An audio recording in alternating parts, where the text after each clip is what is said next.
Optimis menang Mbak di kelas 140 ini untuk dua atlet yang diturunkan. Optimis. Okay, Kami selalu setiap kali turun pertandingan pastinya optimis ya. Jadi kita namanya tim olahraga, juga tim yang memang mengedepankan prestasi, karena ini equestrian itu kita harus ingat bersama adalah olahraga prestasi, yang artinya jenjangnya bertahap mulai dari kelas nasional itu ada PON, ada SEA Games, Asian Games, dan bahkan Olympic Games. Jadi cita-cita kita adalah suatu hari akan menjadi masuk kualifikasi Olimpiade, mudah-mudahan kalau nggak di 2024, di 2028 di Los Angeles. Oke, kita harapan kita ya Mbak ya. Sekarang bisa ke pemenangnya Mas Ferry. Gimana nih tadi main under pressure banget atau memang yakin kalau akan menang di posisi satu ini? Kalau pressure ya jelas ada lah Mbak, Iya. karena kita loncat di rintangan pendek Iya, kan, iya. dengan tingkat kesulitannya ya. Buat saya sama kayak Asian Games ya, berat banget sebenarnya. Satu rintangan ke rintangan berikutnya kan susah buat nafas sebenarnya.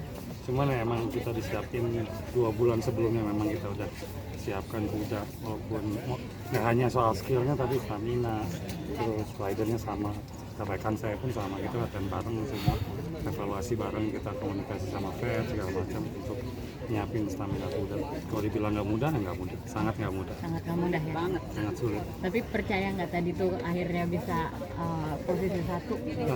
Percaya nggak percaya Mbak, karena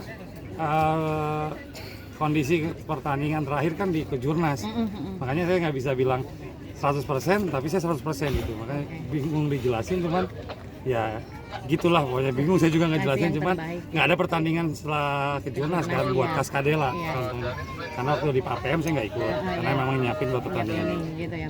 Ngelihat lawannya dari 7 itu yang paling berat itu sebenarnya yang Semua mana? sama, semua sama, karena levelnya kita udah di kelas ini, berarti mereka punya level di atas rata-rata sebenarnya.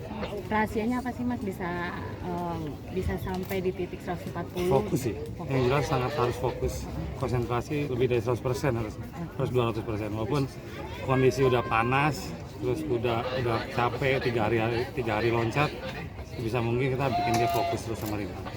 Untuk di Equinara sendiri memang Mas udah berlatih khusus terus atau ada program lain yang memang dikhususkan untuk Kalau bilang program khusus ada, buat kuda World Cup ini kita mempunyai program di luar kuda yang lain, memang dikhususkan. Kayak Kaskadela saya sehari 2 kali naik pagi sore, gitu, karena buat jaga stamina endurance-nya dia, karena saya tahu harus 3 hari jumping dengan cuaca segini panas dan dengan kesulitan course yang kayak gini, saya butuh stamina yang luar biasa. Oke Mas. Jadi total poin berapa Mas? Saya 12. Ya. 12. Ya, kalau penaltinya 12. Cuman Waktunya ya tercepat. waktunya Tercepat. cepat. Iya, tercepat. Udah, harapan lain Yoel boleh.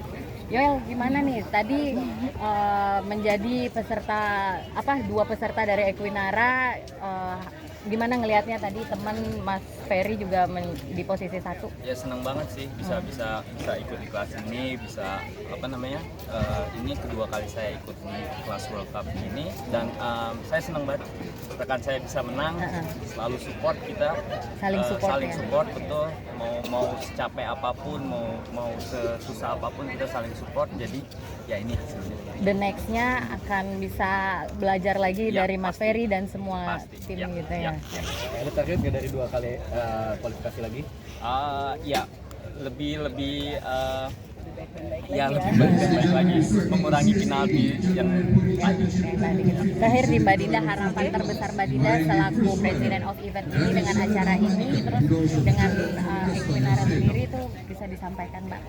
Jadi ini The Jakarta Horseshoe Jumping 2023 ini bisa dibilang pertandingan terbesar khusus show jumping, karena yang hadir di sini hampir 200 ekor kuda dengan entry terbanyak itu lebih dari 600 entry selama 3 hari.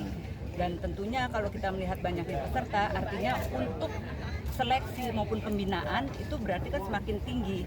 Seleksi untuk mengikuti misalnya multi event, SEA Games, Asian Games ataupun single event di federasi internasional akan semakin ketat karena peserta semakin banyak, dan itu menandakan juga bahwa PP Pordasi alhamdulillah sejauh ini berhasil melakukan pembinaan, sehingga untuk olahraga berkuda ini tidak hanya di Pulau Jawa aja tapi sudah menyebar kemana-mana.